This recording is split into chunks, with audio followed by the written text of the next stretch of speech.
Hello everyone and welcome to Vlinko's channel.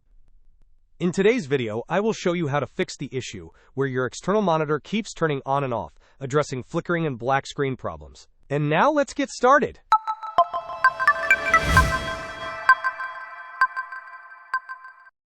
First, let's address the physical connections. Disconnect the HDMI cable that runs from your computer to your monitor.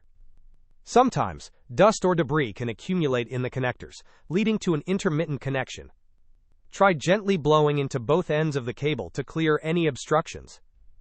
After cleaning, firmly replug the HDMI cable into your external monitor and check if this resolves the issue. If you have a spare HDMI cable available, it is also a good idea to try replacing the current one.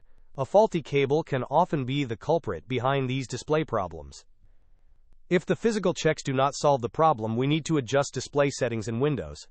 Open the Start menu, search for Settings, and click on the resulting window. On the left-hand side, click on System, and then select Display. Scroll down to the Scale option, and ensure it is set to the recommended value.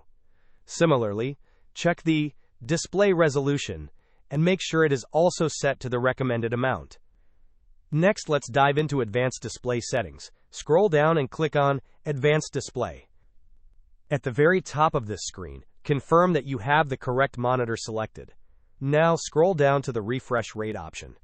Typically, you will want to set the refresh rate to the highest hertz value available for optimal picture quality and performance. However, if your screen is intermittently turning off and on, reducing the refresh rate can sometimes resolve this. If your refresh rate is set to anything over 100 Hz, try reducing it to 60 Hz and see if that stabilizes your display. Hope this was helpful. Don't forget to like and subscribe if you enjoyed. As always, thanks for watching, and I will see you in the next video.